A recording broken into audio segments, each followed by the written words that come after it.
vamos a seguir inspirando con las historias y los emprendedores de carne y hueso que te traemos cada día. Y del emprendimiento más social pasamos al emprendimiento sostenible. Y es que la sostenibilidad, la elegancia y el lujo pueden ir de la mano. Dime, ¿habías oído hablar de los diamantes ecológicos? Es más, ¿tienen los diamantes ecológicos el mismo valor que los de toda la vida? Jonathan González, CEO de la firma David Loco, lo tiene clarísimo. Desde la perspectiva de calidad no existe diferencia entre ellos. Desde la perspectiva ética, un planeta. La firma David Loco es la primera firma de diamantes ecológicos certificada por el Instituto Gemológico Internacional y ha revolucionado el sector de la joyería con la fusión perfecta entre el lujo y la sostenibilidad, con un catálogo de joyas elaboradas con diamantes ecológicos que nada tienen que envidiar a los diamantes tradicionales. Protagonista de la prestigiosa revista Forbes en noviembre del 2020, Jonathan nos inspira hoy con su apasionante aventura emprendedora. Muy buenas, Jonathan. Hola, Mariló. Buenas tardes. Buenas tardes, bienvenido y encantada de que nos cuentes y compartir contigo esa historia emprendedora que hay detrás de David Loco. ¿Qué es David Loco? Yo siempre digo que David Loco es una declaración de intenciones. Bueno, para está mí, muy bien. Te agradezco la presentación porque ha sido muy bonita, me ha encantado. Incluso el propio nombre lo indica, ¿vale? Nosotros cuando decidimos hace 4 años empezar este emprendimiento, decidimos ver un poco, querer hacer un poco una disrupción en el sector. Entendíamos que el sector de lujo podía modificarse, creíamos que el sector de lujo podía ir directamente con algo que estuviera muy relacionado con la sostenibilidad y esa es nuestra proposición en los últimos 4 años. Bueno, pues es un buen objetivo. ¿Por qué diamantes ecológicos? ¿Qué son y cómo se fabrican, Jonathan? Pues mira, muy sencillo. Todo el proceso que normalmente se hace en la tierra con el diamante extraído de mina, ¿sí? Nosotros lo hacemos en un laboratorio. Lo único que hacemos es que recreamos las condiciones medioambientales que existen en el manto de la capa terrestre y esas condiciones en el laboratorio, lo único que hacemos es que las recreamos y así obtenemos el diamante con las mismas calidades que el diamante de mina. ¿Con las mismas calidades? Exactamente, con las mismas calidades. ¿Y fabricado en Valdemoro? No, bueno, nosotros en Valdemoro tenemos lo que es la idea, es donde iniciamos el proyecto. Vale. Todo lo que es el tema de la fabricación de diamantes, nosotros lo hacemos en Estados Unidos y en Madrid lo que hacemos es la fabricación de lo que es la parte final de la joyería. ¿Vale? El proceso en sí, el laboratorio, está en Miami, en Estados Unidos, y ahí es donde hacemos toda la creación del diamante en sí. Bueno, qué interesante. ¿Cómo definirías tu marca? Bueno, creo que es una marca con valores, que es lo más importante. Cuando nosotros iniciamos el proyecto, nosotros queríamos que todo el equipo tuviera claro varios conceptos. El primero es, si queremos entrar en el lujo con valores, estábamos en la onda adecuada. Y por eso un poco esa disrupción que nosotros planteamos, ¿no? ¿Podemos tener un producto del máximo lujo con unos valores y que estemos orgullosos? Creíamos que sí y aquí tenemos el resultado. Sí, porque además hablas del lujo ético, ¿no? Y de cambiar la ética de los diamantes. ¿A qué te refieres con eso? Bueno, sin entrar en sensacionalismo, yo creo que hay una parte que todo el mundo conocemos, ¿no? De hecho, en la película famosa de Diamante de Sangre se explica muy bien. El tema simplemente del diamante de mina, hay mucha parte que genera un impacto medioambiental importante y luego, sin entrar en ese sensacionalismo, el tema de la explotación infantil también es algo que tenemos muy presente todos, ¿no? Nosotros lo que queríamos era erradicar eso. Saber que podemos llevar un diamante de la mejor calidad, pero estar orgullosos de que erradicamos completamente la explotación infantil y todo el tema de la explotación medioambiental. Y lo último que hemos conseguido es que encima nuestros diamantes tengan emisión cero. Eso significa que no dejan huella de carbono. Wow. ¿Vale? Con lo cual, esos 3 parámetros unen que podamos tener una joya absolutamente sostenible y que nosotros entendamos que miramos incluso al futuro con las nuevas generaciones. Bueno, pues qué interesante, ¿no? Vamos, si te parece, Jonathan, a esa parte en la que nos gusta inspirar a nuestros espectadores, que también son emprendedores, empresarios y que están pudiendo pasar por fases muy similares a las que todos hemos pasado como empresarios, ¿no? Cuéntanos, tú hablas cuando cuentas tu historia personal de David contra Goliat. Cuéntanos cómo ha sido esa historia emprendedora, qué hay detrás además del nombre de la firma, porque es muy curioso, David Loco. Sí. Bueno, un poco que todo el mundo que entiende o que quiere realizar o que en algún momento ha hecho esa parte de emprendimiento, tiene esa parte de osadía. Eso eso no nos falta. Al final lo tenemos todo. Sí que es verdad que nosotros, aparte de esa, entre comillas, esa osadía que teníamos, sabíamos que íbamos contra un sector o un lobby tremendamente importante en los últimos 200 años, ¿no? El diamante tradicional. Entonces eso, en el fondo, pues no solo es que tú empieces un nuevo proyecto, sino que en el fondo estás generando unas sensaciones que es absolutamente distintas a las que han existido hasta ahora. Y por eso el nombre, ¿no? El nombre quería que nos acompañara.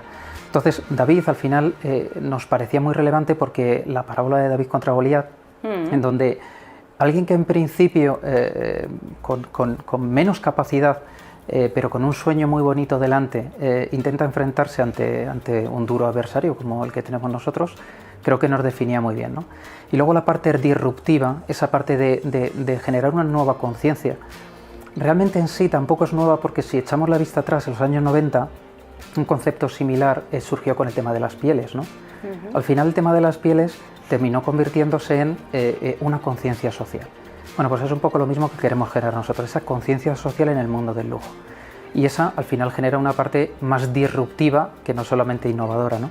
Y por eso el apellido de la firma que nos acompaña, o sea, una auténtica declaración de intenciones. Desde luego, ¿no? Y además has hablado y has mencionado esos lobbies, ¿no? De poder dentro del sector del lujo, pues ese Goliat contra el que os habéis puesto ahí delante y os habéis hecho un hueco muy importante. ¿Cómo se lo ha tomado el sector, los Cartier o los Tiffany's de turno? Bueno, hay de todo, ¿eh? Hay de todo. Me imagino.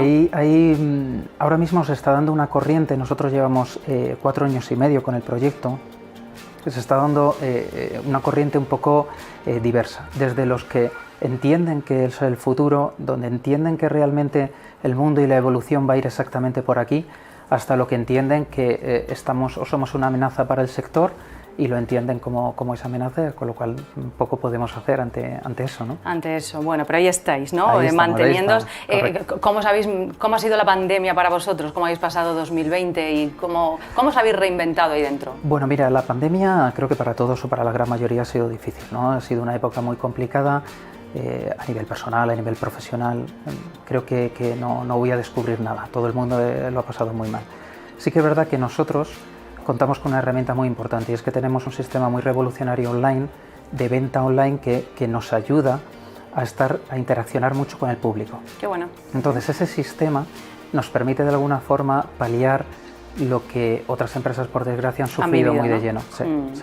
Bueno, al final es incluir la digitalización prácticamente desde el principio, y bueno, y así es como se compensa esa pandemia. Correcto. Desde luego sé que no ha sido tu primer emprendimiento, empezaste en 2006 en el sector inmobiliario, luego en 2013 con Global Happy Deal, que también te dedicabas al descanso sostenible y al lujo.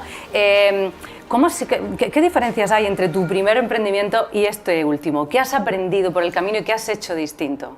Yo aprendo todos los días. Sí, cuando hay emprendimiento, aprendes todos los días.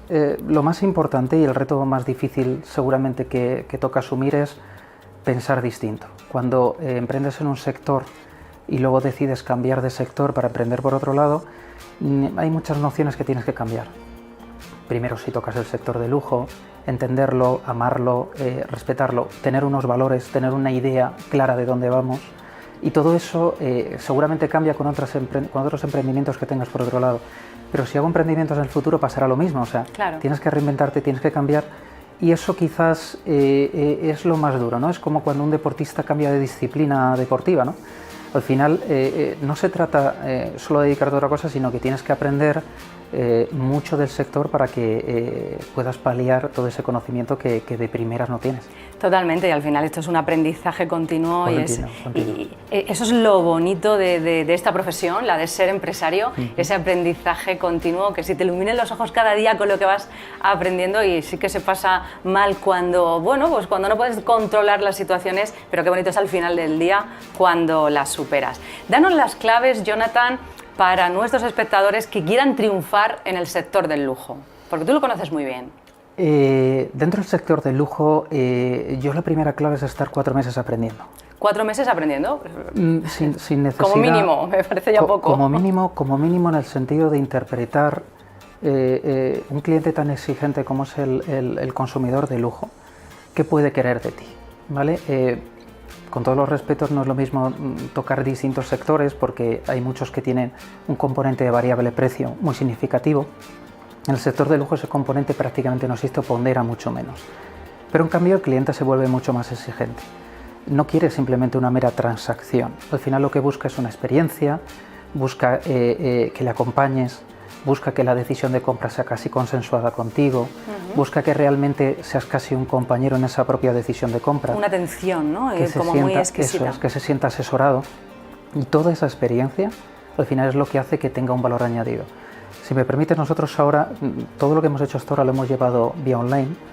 Nosotros abrimos un atelier, que por cierto estáis invitados cuando queráis. Fenomenal, pues gracias. Y la verdad es que dentro de este propio concepto de disrupción que buscábamos, el propio cliente va a disfrutar de una experiencia que va a unar una experiencia gastronómica, una experiencia audiovisual, para llegar al final al atelier, para que incluso el propio cliente pueda generar y pueda hacerse la joya a su imagen y semejanza. Qué bonito. Con lo cual al final... Esa experiencia es... Correcto, al final lo que es la experiencia en sí, cuando termina el cliente lo que pretendemos es que tenga un antes y un después de haberse comprado una joya sostenible. Qué interesante, y entiendo que ese es vuestro atelier online al que estamos todos invitados, todos los espectadores de Negocios de Carne y Hueso, a hacernos nuestra joya ahí a medida. Qué bonito, qué interesante hacer esa experiencia y construir una experiencia específica por cliente. Es muy chulo. ¿Cuáles son los próximos pasos de David Loco? ¿Hacia dónde vais ahora? Bueno, creo que el primer paso es un poco algo que celebro, lo hemos conocido hace poco, hay unos estudios que han salido a nivel europeo, y es la propia concienciación de la sociedad. Sinceramente ha sido muy grato porque hemos visto que lo que sí que creíamos más a medio plazo, que era una concienciación del propio consumidor en el diamante creado, se ha conseguido en menos tiempo de lo que entendíamos. Ya prácticamente un 50% de la población española prefiere un diamante creado a un diamante extraído de mina. ¿En serio? Y eso ya son datos objetivos que ya tenemos de estudios avalados a nivel europeo. Al final el diamante creado, yo siempre, es una explicación muy sencilla, porque mucha gente que al principio dudaba de nosotros, nos decía, bueno, pero es un diamante falso, pero hay una explicación que a mí una persona que quiero mucho en un momento me dijo, y dije, es la mejor forma de iluminar, ¿no? Al final termina siendo como un proceso de gestación en el vientre materno, o termina siendo un proceso de gestación in vitro, ¿no? En ningún momento dentro del proceso de gestación, aunque hay una parte que se haya hecho en laboratorio in vitro, no podemos decir que el niño que salga sea un niño de segunda, sea un niño falso, sea un niño que no siente, ¿no? Claro. Pero sí que es verdad que ha habido un proceso, que es un proceso de laboratorio. Pues eso es exactamente lo mismo que pasa con los diamantes. O sea, tenemos el final y el inicio del proceso con el carbono es exactamente el mismo, lo único que cambiamos es el proceso intermedio en el laboratorio.